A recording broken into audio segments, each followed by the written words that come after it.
మీ కామెంట్లు నా సమాధానం కార్యక్రమానికి అన్నదాతలకు ఆత్మీయ స్వాగతం. ముందుగా పల్లె ప్రపంచం గారు ఎందుకు తగ్గింది అన్న వాస్తవ పరిస్థితి ఇప్పటికీ నేను చాలాసార్లు చెప్పాను. దేశవ్యాప్తంగా అన్ని చోట్ల కూడా టమాటాలు ఉన్నాయి. వర్షాలు పడి తోటలు పంటలు దెబ్బతిన్నాయి, కానీ కొత్త తోటలు కానీ వస్తున్నాయి.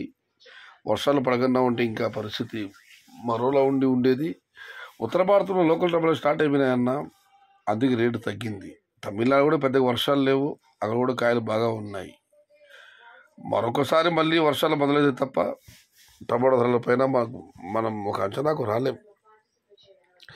ఇక అనంతనేని రమేష్ గారు, పరిస్థితి మెరుగుపడుతుందనే ఆశ నాకైతే లేదు, ఇది నా అభిప్రాయం. మొన్న కేవలం 2 రోజులు ఏదో అలా అనింది. నేను అప్పుడు కూడా చెప్పాను, 10 రోజులు నిలబడితేనే రేటు పెరిగినట్టని.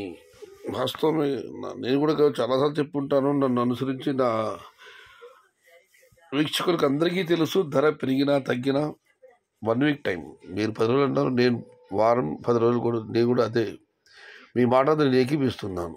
ఇక శివ గారు, అన్న ఒక యూట్యూబ్ ఛానల్ అతను టమోటా స్టాక్ చెబితే వ్యాపారస్తులు రేట్ తగ్గించేస్తారని యూట్యూబ్ ఛానల్ మెసేజ్ పెట్టాడు, అది నిజమేనా అన్న?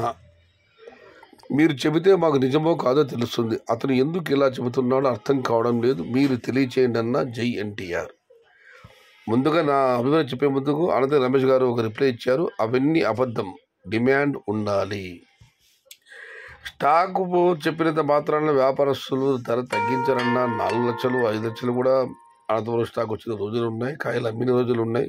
ప్రస్తుతం డిమాండ్ లేదు, సరుకులు విపరీతంగా ఉన్నాయి, డిమాండ్ లేదు, అందులో ధర తగ్గుతుంది.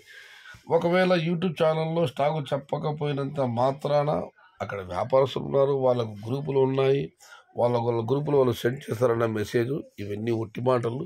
స్టాక్ తెలియడం వల్ల ధరలపై ప్రభావం ఉండదు. డిమాండ్ని బట్టి అనంతరం రమేష్ గారు చెప్పినట్టు డిమాండ్ని బట్టి మరి ఆ యూట్యూబర్ అలా ఎందుకు చెప్పాడు నాకైతే తెలియడం లేదు. నేనైతే ఆ వాక్యాలతో ఏకీభవించాను.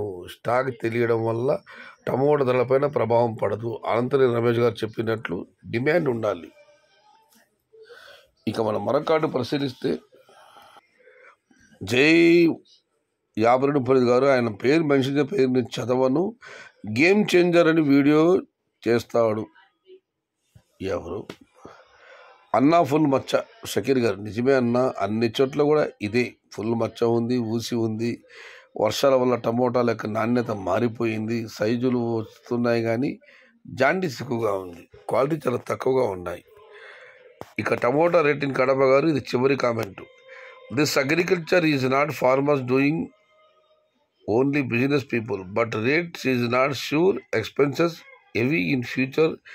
This is perfect. Only heavy stock comes in future. All tomato farmers 5 to 20 acres cultivation in future.